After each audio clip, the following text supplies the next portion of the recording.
اب حج کے تعلق سے اللہ تعالیٰ قرآن مجید میں سورہ آل عمران کی آیت نمبر 97 میں اللہ تعالیٰ فرماتے ہیں وَلِلَّهِ عَلَى النَّاسِ حِجُّ الْبَيْتِ مَنِ اسْتَطَاعَ إِلَيْهِ سَبِيلًا۔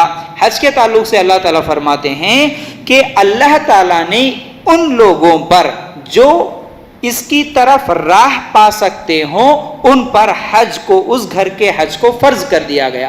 مطلب کیا ہے؟ اللہ تعالیٰ حج کس پر فرض کر کے رکھا؟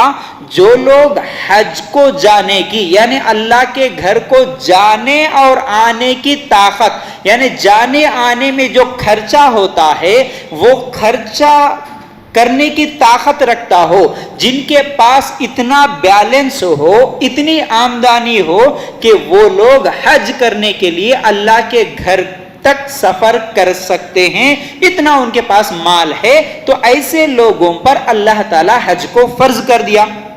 ٹھیک ہے نا؟ لیکن آج ہم دیکھتے ہیں ہمارے ماحول میں، ہم تو دیکھیے حج کو جانے آنے کا خرچہ نہیں، اس سے دگنا نہیں بلکہ کروڑوں لاکھوں کے مالک بھی ہوتے ہیں، لیکن اس کے باوجود حج نہیں کرتے۔ وجہ کیا ہے؟ بہت سارے وجوہات ہیں۔ وجہ ایک تو یہ بھی ہے کہ لوگ بہانہ بناتے ہیں، نہیں بھائی ابھی بچی کی شادی کرنا ہے، نہیں بھائی ابھی کیا ہے گھر بنانا ہے، ابھی تو کیا ہے گاڑی خریدنا ہے، ہماری یہ خواہش ہے، یہ خواہش ہے۔ یہ ساری چیزیں ہونے کے بعد، بالکل بوڑھا ہونے کے بعد، کیا ہے ریٹائرمنٹ ہونے کے بعد، یہ ساری چیزیں بالکل فری ہو جاؤں گا، بچے پھر ان کے شادیاں، پھر ان لوگوں کے بچے، پھر ان کا گھر، پھر ان کے جاب، یہ پوری سیٹلمنٹ کر کے اس وقت میں حج کو جاؤں گا۔ حج کیا سمجھتے ہیں ہم لوگ؟ یہ تو صرف بوڑھے لوگوں کا کام ہے، بوڑھے ہونے کے بعد جب کچھ بھی کام نہیں رہتا اس وقت جانا ہے حج کو، یہ آج ہمارے معاشرے میں ہم سمجھتے ہیں۔ لیکن اللہ تعالیٰ فرماتے ہیں جس کے پاس صرف حج کو جانے آنے کی طاقت ہے، اتنا پیسہ اس کے پاس ہے، اس پر حج فرض ہے۔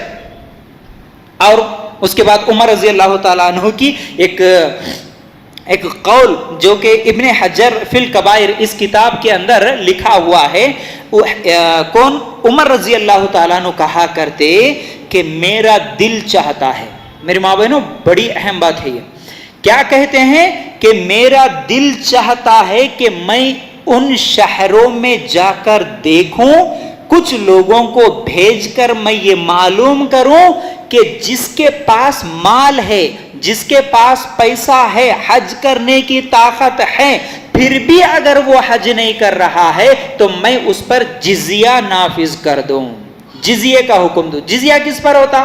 جو غیر مسلم اسلامی کنٹری میں رہتا اس پر ایک جزیہ، ٹیکس بولتے ہیں نا، جیسے کہ ہم بھی ٹیکس پے کرتے ہیں ہمارے گورنمنٹ کو، یہ کیا ہے؟ غیر مسلم اگر اسلامی کنٹری میں رہتا ہے تو اس غیر مسلم کی حفاظت کرنے اور اس کو حقوق دینے کے لیے اس سے جو ٹیکس وصول کیا جاتا اس کو جزیہ بولتے۔ تو عمر رضی اللہ تعالیٰ عنہ کیا بول رہے ہیں؟ میں مسلمانوں پر جزیہ نافذ کر دوں کیونکہ وہ مسلمان نہیں ہے۔ عمر رضی اللہ تعالیٰ عنہ کہتے ہیں کہ وہ مسلمان نہیں ہے، جس کے پاس حج کرنے کی طاقت ہے، پیسہ ہے، مال ہے، لیکن پھر بھی دنیاوی خواہشات کے لحاظ سے یہ خواہشات کو دل میں رکھ کر جو حج نہیں کرتا وہ مسلمان نہیں ہے۔ یہ عمر رضی اللہ تعالیٰ عنہ کا قول ہے میری ماں بہنوں۔